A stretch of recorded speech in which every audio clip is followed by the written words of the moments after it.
고맙고 감사하신 하나님 아버지, 감사와 찬양을 주께 드립니다. 이제 2월 28일, 2월의 마지막 주일을 주님 저희에게 허락하여 주시고 주의 전으로 불러주심 감사합니다. 지난 한 주간도 저희를 보호하여 주시고 인도하여 주심 감사합니다. 온 우주 만물을 창조하신 하나님, 온 세계가 코로나 팬데믹 가운데에서도 주의 성도들을, 주의 교회를 보호하여 주심을 감사합니다. 주의 거룩한 주일, 주의 음성을 듣고 이곳 영광성전에, 가정성전에 모여 예배드리는 주의 백성들의 찬양과 기도를 받아주시고 우리 주님 영광을 홀로 받아주시옵소서. 나는 선한 목자라, 선한 목자는 양들을 위하여 목숨을 버리거니와. 우리의 선한 목자 되시는 예수님, 주님을 믿기만 하면 그 핏값으로 우리를 의롭다 하시고 구원의 은혜를 얻게 하셨사오니 감사합니다. 이제 사순절 셋째 주일입니다. 우리 주님의 은혜와 아버지의 사랑을 기억하게 하시고 성령의 인도하심대로 우리의 삶이 거룩하고 정결하게 하여 주시옵소서. 이제 내일은 3월 1일인 3.1절입니다. 이 나라와 민족을 주님 불쌍히 여겨주시니 감사합니다. 자유 독립을 외쳤던 그 함성대로 이제 남과 북이 복음으로 하나가 되는 그런 나라가 되게 하여 주시고 동과 서가 서로 사랑하는 그런 나라와 민족이 되게 하여 주시옵소서. 그래서 이 땅에 복음의 꽃이 가득 피게 하시고 주의 귀한 사역을까지 감당해내는 그런 복음의 민족이 되게 하여 주시옵소서. 하나님, 우리 영광교회를 사랑하시니 감사합니다. 은혜와 진리가 충만한 교회, 오직 믿음으로 일하는 교회, 주를 위해 허비하는 교회가 되고자 하나님 기도합니다. 땅끝까지 이르러 복음 증거하는 저희 되게 하여 주시옵소서. 그 사명을 감당하기 위해서 우리 선교사님들 세계 각처에서 하나님 불러 보내주셨사오니 저들의 사역과 저들의 가정도 지켜 주시옵소서. 이제 50주년을 맞습니다. 하나님, 또 이때를 맞아서 임직과 퇴임식을 준비한 중에 있습니다. 주님, 세우신 자들에게 능력 허락하여 주시고 하나님 감당할 수 있는 믿음 허락하여 주시옵소서. 이제 저희에게도 하나님 교회의 부흥을 허락하여 주시옵소서. 어린아이의 울음소리와 우리 성도님들의 찬양과 우리 부모님들의 기도 소리가 끊이지 아니하는 영광 예배당이 되게 하여 주시옵소서. 세우신 담임 목사님, 말씀과 기도의 능력을 갑절이나 더하여 주시어서 양들을 올바르게 양육할 수 있게 하시고 주의 말씀에 주의 진리를 올바르게 증거하는 주의 동이 되게 하여 주시옵소서. 영과 육을 더욱 강건케 붙들어 주시옵소서.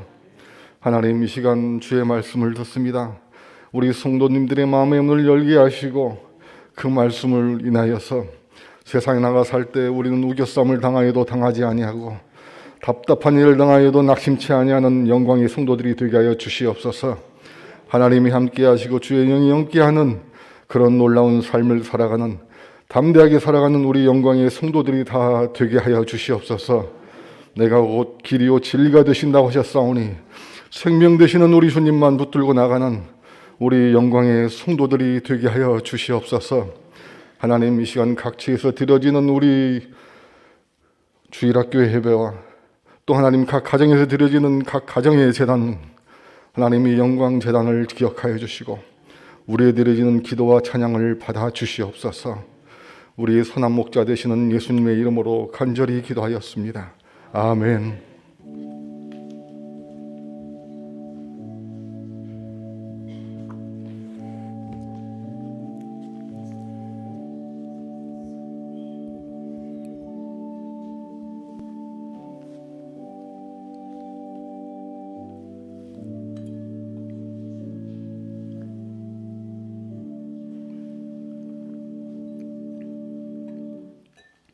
함께 은혜 받을 하나님의 말씀은 이사야서 55장 8절과 9절입니다. 구약성경 1036페이지 정도에 있습니다. 구약성경 1360페이지 이사야서 55장 8절과 9절 하나님의 말씀 읽어드립니다. 이는 내 생각이 너희의 생각과 다르며 내 길은 너희의 길과 다름이니라. 여호와의 말씀이니라. 이는 하늘이 땅보다 높음같이 내 길은 너희의 길보다 높으며 내 생각은 너희의 생각보다 높음이니라. 아멘. 내 생각이 완전히 깨져야 하나님의 길이 보인다라는 제목으로 하나님의 말씀 증거하겠습니다. 나는 생각한다, 그러므로 나는 존재한다 라는 한 철학자의 유명한 말이 있습니다. 사람들은 모두 생각을 하며 살아가죠. 우리가 겪는 일들의 대부분이 생각에서 비롯된 일이라고 말할 수 있을 것입니다. 큰 싸움, 심지어 전쟁도 생각으로부터 출발됩니다. 다툼이 멈추고 전쟁이 끝나 평화가 찾아오는 것도 생각의 변화로부터 시작될 수 있는 일입니다. 그래서 다툼이 있는 곳에는 생각을 바꾸게 해줄 중재자의 역할이 매우 중요합니다. 생각이 바뀌면 환경과 관계가 변화될 수 있는 것이죠. 백종원의 골목 식당이나 오은영 박사님이 부모들에게 큰 도움을 주는 그러한 방송들을 보면 그 전문가들은 상담을 받는 사람들의 생각의 변화를 일으키기 위해 가장 먼저 노력하는 것을 볼 수 있습니다. 충분히 이루어질 수 있는 일도 부정적인 생각의 영향으로 인해 크게 망쳐질 때가 있습니다. 그리고 도전 정신, 즉 긍정적인 생각으로 인해 불가능해 보이던 일이 이루어지기도 합니다. 어떤 사건이 크게 터졌을 때 언론사에 따라 그 사건에 대한 해석이 매우 다를 때가 많습니다. 똑같은 사건을 취재해도 언론사가 갖고 있는 생각에 따라 사진이나 영상의 편집이 달라지게 되고 인터뷰 대상자가 다르게 되며 사건을 보도하는 내용 자체가 다릅니다. 생각이 힘을 갖게 되면 철학이 되고 사상이 되고 개념이 되어 때로는 국가 전체에 절대적 영향을 미치기도 합니다.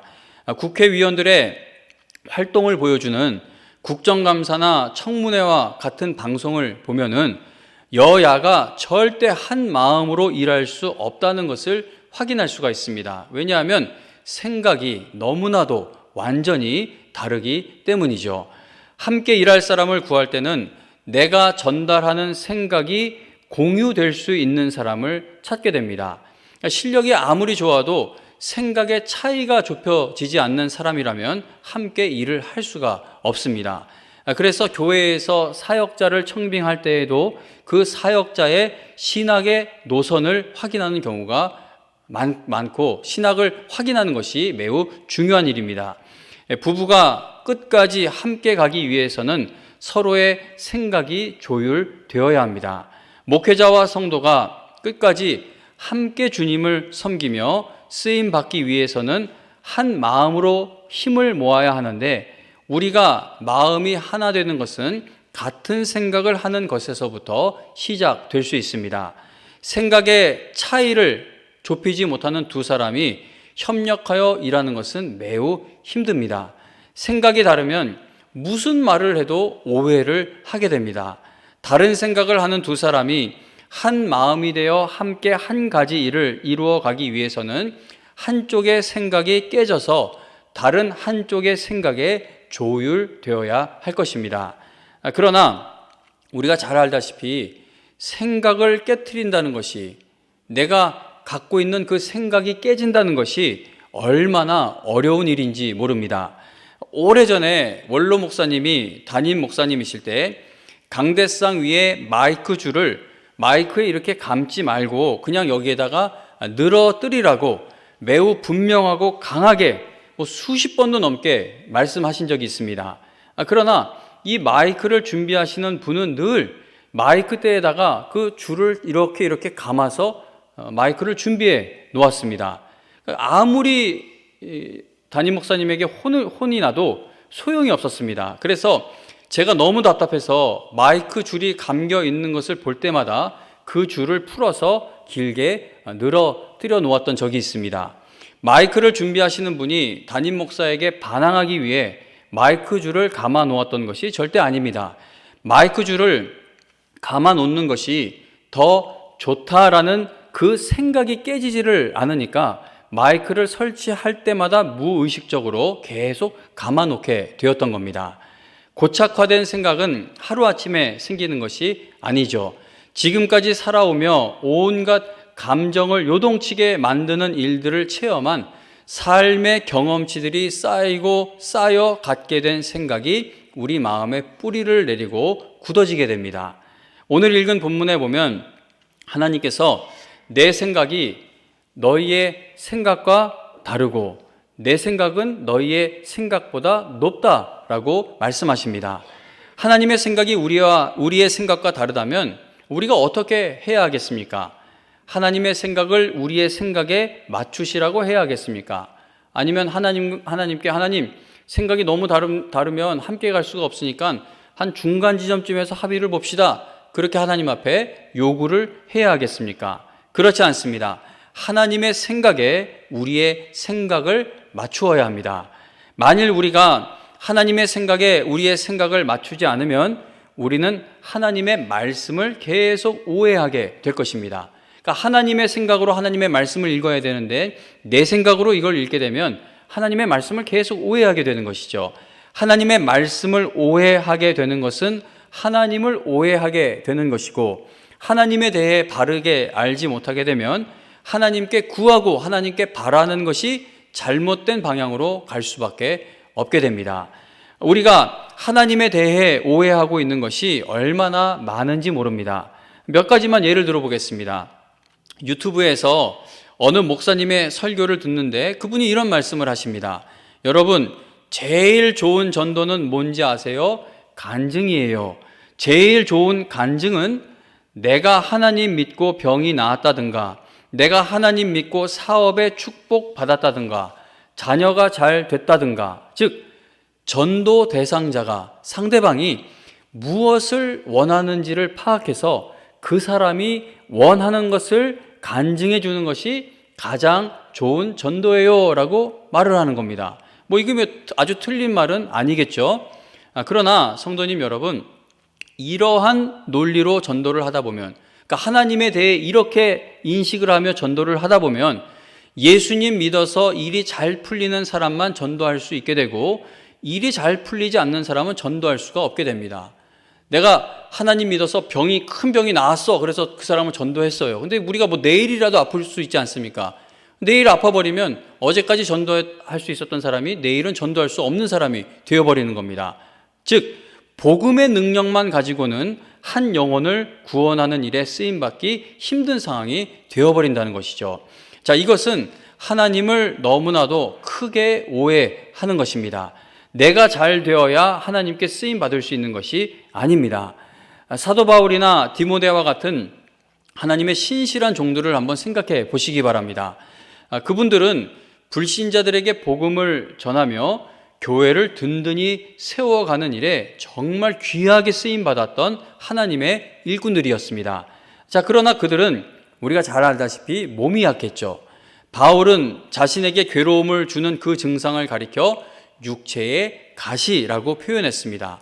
가시라고 표현한 것을 보면은 바울에게 큰 불편함을 주거나 너무나 견디기 힘든 고통을 주는 연약함이었을 것으로 추측할 수 있습니다. 그 손에 작은 가시 하나 박혀도 그게 막 욱신욱신거리기 시작하면 온몸이 아픈 것 같아요. 근데 바울이 자기를 괴롭히는 어떤 그 증상을 가리켜 육체의 가시라고 표현한 거 보면 이건 정말 견디기 힘든 어떤 연약함이었을 것으로 생각됩니다. 그리고 바울이 아들같이 사랑한 디모데 역시 육신의 연약함이 있었습니다. 약이 변변치 못하던 그 시대에 포도주라도 약으로 써야만 하는 그러한 상황에 있었습니다. 우리가 생각할 때에는 자랑할 것이 많은 복을 받아야 하나님을 전하는 일에 더 크게 쓰임 받을 수 있을 것 같습니다. 하나님께서 바울의 육체의 가시를 확 뽑아가 버리시면 바울이 내가 이 가시가 있었는데 하나님이 그거를 뽑아가셨다, 이렇게 간증해서 더 많은 사람에게 복음을 전할 수 있을 것 같고, 디모데의 위장병이든 모든 걸 한 번에 싹 낫게 하시면은 하나님이 내 위장병을 싹 다 낫게 하셨다라고 간증하면서 더 크게 쓰임 받을 수 있을 것처럼 우리는 생각을 합니다. 그러나 하나님의 생각은 다르다는 것이죠. 조금 전에 말씀드렸던 어느 목사님이 말하는 것처럼 뭔가 잘된 것이 많아야 전도할 수 있을 것 같은 것이 우리의 생각입니다. 그러나 하나님의 생각은 다릅니다. 하나님께서는 바울과 디모데의 병을 고쳐 주시지를 않았습니다. 그 약한 몸을 통해 하나님을 더욱더 의지하게 하셨고 그들의 약함을 통해 하나님의 강함이 나타나게 하셨다는 겁니다. 고린도전서 4장에 보면 바울은 고린도 교회 성도들에게 그 고린도 교회 편지를 보내지 않습니까? 근데 바울이 고린도전서 4장에서 성도들에게 우리는 약하고 우리는 낮고 천하고 우리는 지금까지도 굶주리고 목마르고 헐벗고 매맞고 정처 없이 떠돌고 수고하며 우리 손으로 일합니다. 우리는 욕을 먹으면 오히려 축복해주고 핍박을 당하면 참고 누가 우리를 비웃고 헐뜯으면 선한 말로 대답합니다. 지금까지 우리는 세상의 쓰레기처럼 만물의 찌꺼기처럼 되었습니다 라고 간증을 합니다. 이거 우리의 생각을 완전히 깨트리는 전도 방식이죠. 오늘 누가 이 자리에 와서 간증을 하는데 이런 간증하면 아멘 하실 수 있겠어요? 아멘 하기 힘들겠죠. 이렇게 성경에서 한 곳만 찾아보아도 하나님께서 일하시는 방법은 우리가 생각하는 것과는 완전히 다르다라는 것을 알 수 있습니다. 성경 그 어디에도 전도할 대상이 원하는 것, 간증을 들려줘서 복음의 능력이 나타나게 하라는 게 그런 말이 없어요. 내가 아프면 아픈 대로, 가난하면 가난한 대로, 부자면 부자인 대로, 건강하면 건강한 대로 그거 다 내려놓고 복음의 능력만을 믿고 전할 때에 하나님의 역사가 나타난다고 성경은 말씀하는 것이죠. 하나님의 생각을 깨닫게 되기 위해서는 내 생각이 산산조각 나야 할 필요가 있습니다. 성경의 이야기를 이 땅에서 잘 먹고 잘 사는 복을 받는 말씀으로 이해하게 되면은 하나님의 생각을 크게 오해하게 됩니다. 하나님을 오해하게 되면 잘못된 것을 구하게 되는 것이죠. 하나님께서는 잘못된 기도에 응답해 주실 수가 없기 때문에 하나님께 잘못된 것을 구하던 사람은 믿음 생활하는 것에서 넘어져 버리게 됩니다. 하나님을 믿는데 나한테 왜 이런 일이 생겨? 하나님을 믿으면 잘 돼야지. 하나님을 믿으면 이게 풀려야지. 하나님을 믿으면 저놈이 잘못되고 내가 잘 돼야지. 이렇게 내 생각에 갇혀 있으면 하나님은 그렇게 해주신다는 약속을 하신 적이 없죠. 이 땅에서 사는 동안 우리는 모든 고난을 당하지 않습니까? 바울은 자신들이 세상의 쓰레기처럼 만물의 찌꺼기처럼 되었다고 할 정도로 수많은 고난이 있습니다. 근데 하나님이 일하시는 방법에 대해서 오해를 하게 되면은 하나님은 왜 그러셔? 라고 하면서 우리의 믿음의 생활에서 넘어지게 된다는 겁니다. 성경에서 하나님께 복을 받은 사람들을 이야기할 때 요셉을 빼놓을 수 없을 것입니다. 요셉은 어떤 어려움을 당해도 하나님께서 주신 그 꿈을 간직했기 때문에 그가 결국 애굽이라는 초강대국에서 총리가 되는 복을 받았다라고 그렇게 생각을 하게 되면은 우리가 어떤 것을 구하는 기도를 하게 되겠습니까? 요셉처럼 나도 꿈꾸는 일이 이루어져 성공하는 복을 받게 해달라라는 그러한 기도를 드리게 될 것입니다. 요셉이 애굽에서 총리가 되어 그의 가족을 애굽으로 다 데리고 올 수 있게 되었던 것은 하나님이 이루어 주신 일입니다. 하나님께서 요셉에게 보여주셨던 그 꿈을 하나님이 정하신 시간이 되었을 때 다 이루어지게 하셨습니다. 그래서 요셉이 애굽에서 이룬 것, 애굽에서 총리가 된 것, 이거 하나님이 복 주신 거냐? 이거 하나님이 복 주신 거죠. 그거에 대해서는 우리가 의심할 필요가 없습니다. 그러나 저는 청년 시절부터 요셉이 총리가 된 것을 우리가 이 땅에서 복을 받는 이야기로만 해석하는 것을 들을 때마다 정말 크게 궁금한 것이 하나 있었습니다. 요셉이 총리가 된 것이 우리도 하나님께 큰 복을 받을 수 있는 것을 알려주는 이야기로만 해석을 하게 된다면 하나님은 요셉을 왜 바로의 자리에 올려주질 않고 그 밑에 총리로까지만 올리셨을까? 그게 궁금했습니다. 하나님께서 요셉을 성공시키시기 위해 그를 그토록 고생하도록 내버려 두셨던 것이라면 그를 애굽에서 1인자로 만들어 주셔야지 왜 2인자가 되게 하셨는지 궁금했다는 겁니다. 창세기 50장 7절부터 9절에 보면 요셉이 자기 아버지 야곱을 묻으러, 이제 아버지가 돌아가셔서 아버지 야곱을 묻으려고 장례식을 하려고 가나안 땅으로 올라갈 때 바로의 모든 신하와 바로 궁의 원로들과 애굽 땅의 모든 원로가 요셉과 동행했고, 그리고 병거와 기병이 요셉을 따라 올라갔는데 그 행렬이 심히 컸다라고 말씀합니다. 그러니까 요셉이 자기 아버지 야곱을 장사하러 가나안 땅으로 올라갈 때의 모습을 보면은요, 당시 요셉에게 주어진 권력이 얼마나 엄청났었는지를 알 수 있습니다. 그러나 하나님께서는 요셉의 그 엄청난 권력을 사용하셔서 가나안 땅을 차지하게 하지 않으셨습니다. 장례식을 마치고 다시 돌아옵니다. 하나님께서는 이스라엘 백성이 400년의 세월을 노예로 살게 하신 다음 정말 말을 잘 듣지 않는 백성, 죄를 거듭해서 짓는 그 백성을 출애굽시키셔서 구원하셔서 애굽 땅으로 인도해 가시게 됩니다. 인간의 생각으로는 큰 힘을 가진 요셉을 사용하셔서, 요셉이 높은 자리에 있을 때 그를 사용하셔서 야곱의 자손이 하나님을 잘 섬기고 있을 때 약속의 땅을 차지하게 되는 것을 바라게 되고 원하게 됩니다. 그게 인간의 생각이죠. 그러나 하나님의 생각은 다르다는 겁니다.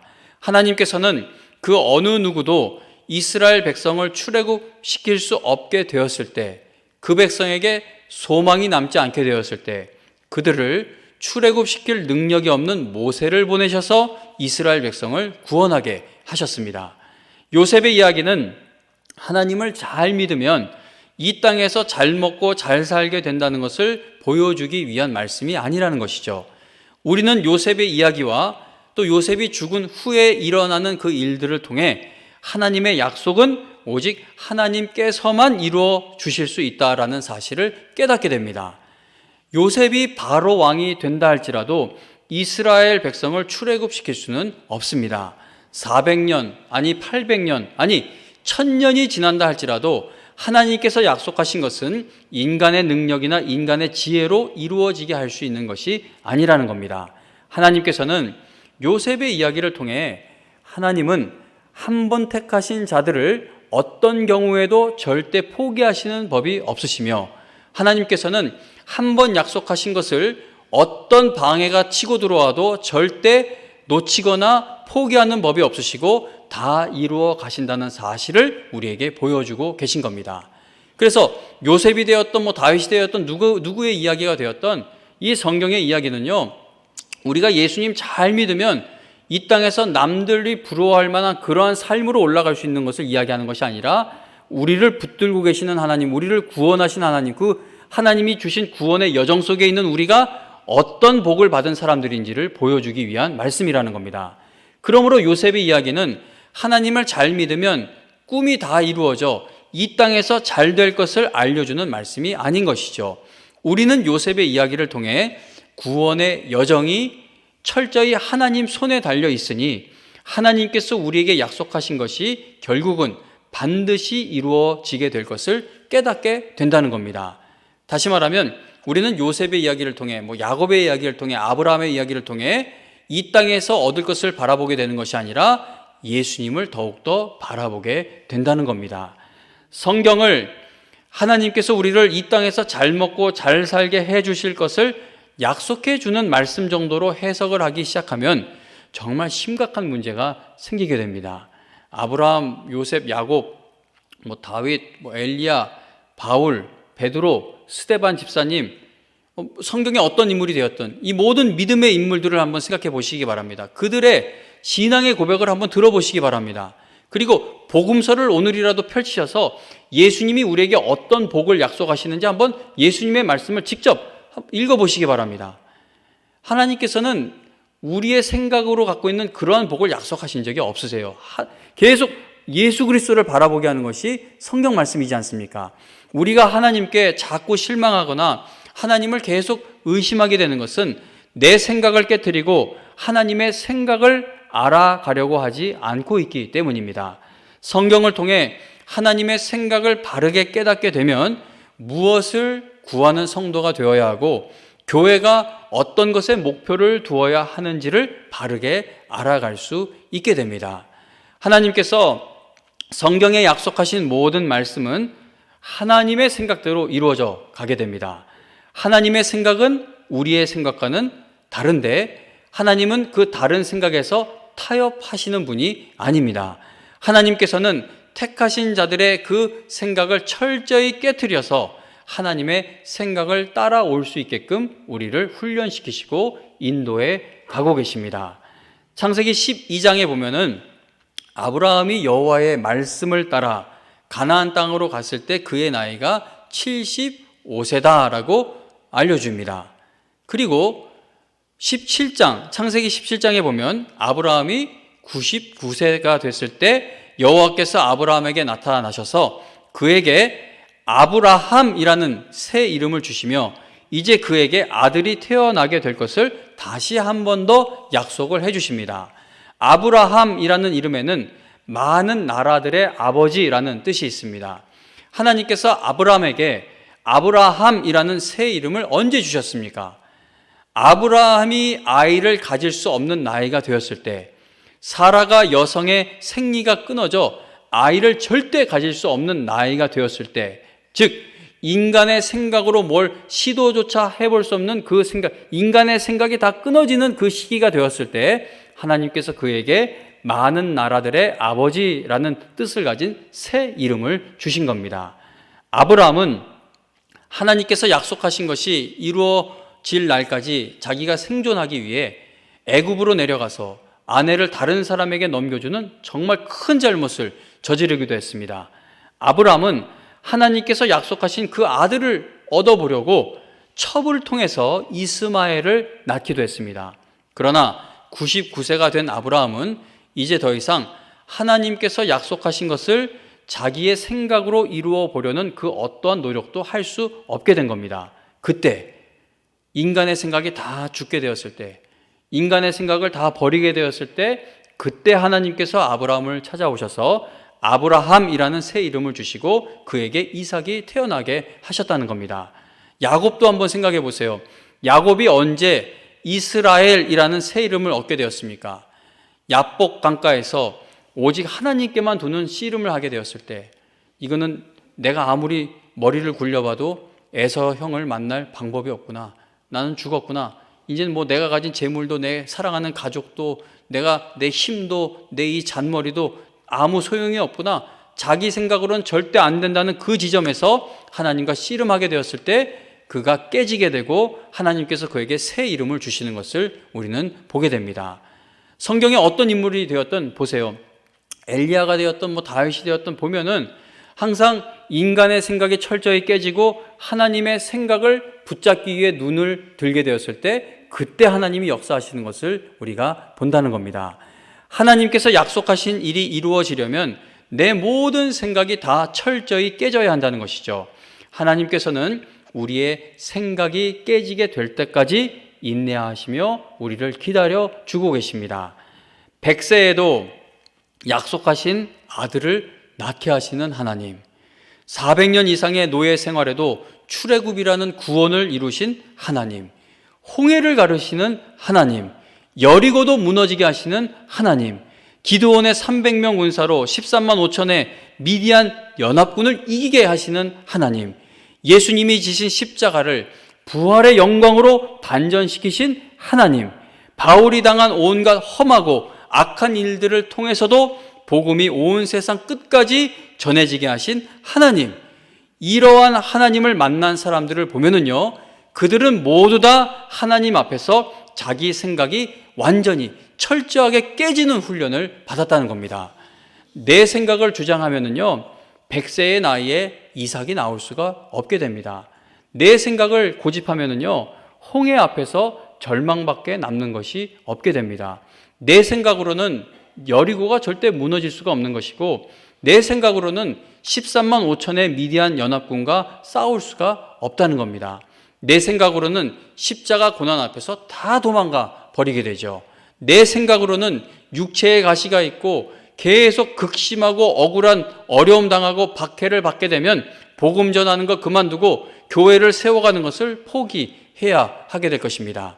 그러나 하나님의 생각을 붙들게 되면, 내 생각을 다 버려버리고 하나님의 생각을 붙들게 되면, 더 쉽게 표현하겠습니다.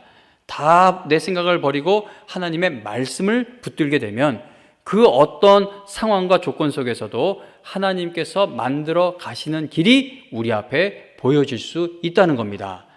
목회라는 것도 내 생각을 죽이는 싸움과 같습니다. 목회자가 인간의 생각으로 보면요, 교인을 이렇게 분류하게 돼요. 이분은 안 될 것 같아. 이분은 좀 가망성이 있어. 이분은 정말 될 뿐이야. 이렇게 분류를 하게 돼요. 이걸 깨트려야 되는데, 목회도 내 생각을 죽이는 싸움입니다. 성도님들의 안타까운 상황을 보고 듣게 되면 마음이 막 불안해져요. 병이 안 난다고 그러면 막 정말 답답하고, 더 악화된다고 하면 정말 어찌할 바를 몰라 막 안절부절하게 되기도 합니다.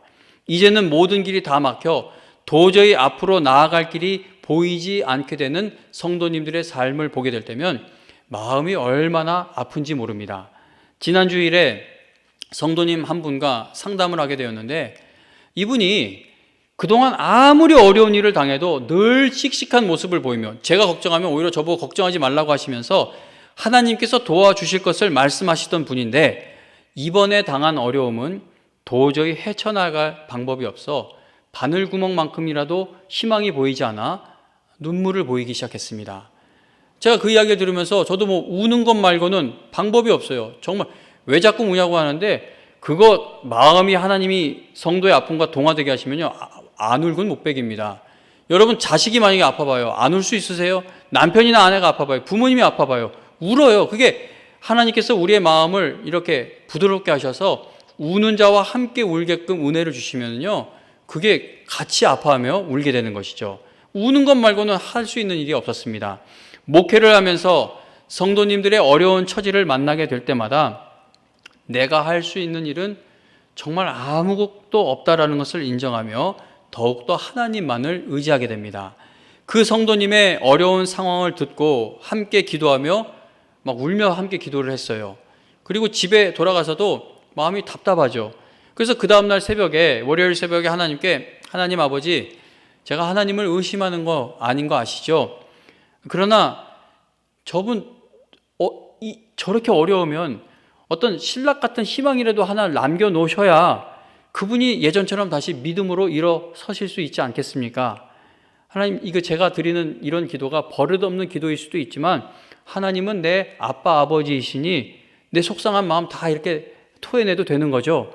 문제를 해결하기 위해 그분이 오늘 여러 사람을 만나게 될 텐데, 하나님 좀 제발 도와주셔서 오늘 모든 일정 속에서 다시 믿음으로 일어설 수 있도록 일이 하나라도 풀려지게 하여 주옵소서라고 그렇게 기도를 했습니다. 그렇게 기도했더니요, 토요일 아침 어제 그분한테 연락이 와서 잠깐 좀 만나자고 연락이 왔어요. 자, 기도했으니까 야, 이게 뭐가 풀렸나 보다.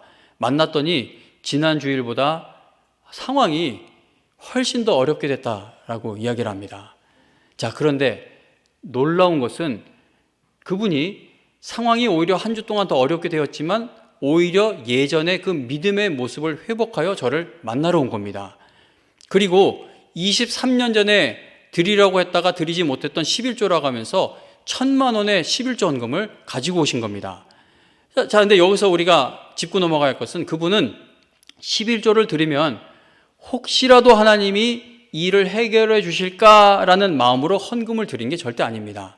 사람의 생각으로는, 이 표현이 좀 나쁜 표현이긴 하지만, 근데 그냥 적나라하게 그냥 이게 표현을 하자면, 사람의 생각으로는 이게 망하게 되는 상황인데도 이 성도님은 오히려 그 상황을 새로 시작하는 환경으로 해석을 한 겁니다.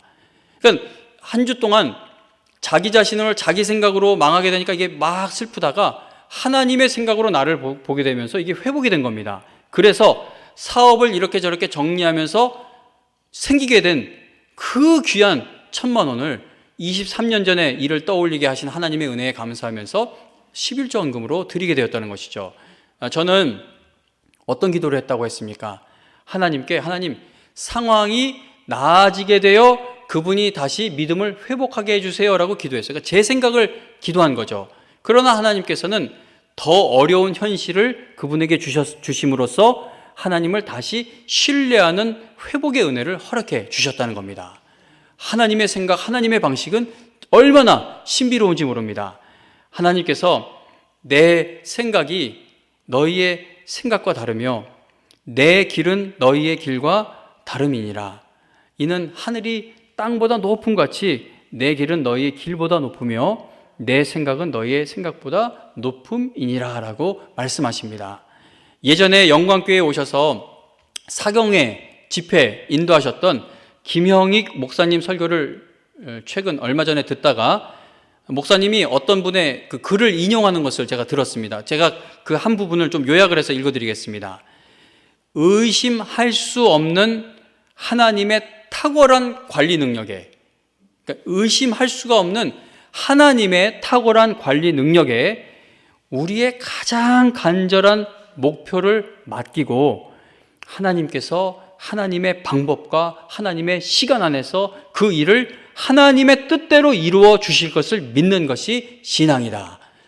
이게 좀 말이 어렵죠. 어려운데 이해가 되면 이거 정말 큰 힘이 될 수 있는 이야기, 말씀입니다. 의심할 수 없는 하나님의 탁월한 관리 능력에 우리의 가장 간절한 목표를 다 맡기고 하나님께서 하나님의 방법과 하나님의 시간 안에서 그 일을 하나님의 뜻대로 이루어 주실 것을 믿는 것이 신앙이다. 우리 주 예수님께서도 하나님께서 하나님의 방법과 하나님의 시간 안에서 하나님의 일을 하나님의 뜻대로 이루어 주실 것을 믿으셨기 때문에 십자가를 지실 수가 있었던 겁니다. 우리 주 그리스도 예수님은 십자가를 지시기 전날 밤 겟세마네 동산에서 하나님 아버지께 내 아버지여 만일 할만하시거든 이 잔을 내게서 지나가게 하옵소서. 그러나 나의 원대로 마시옵고 아버지의 원대로 하옵소서라고 온 힘을 다해 기도하셨습니다.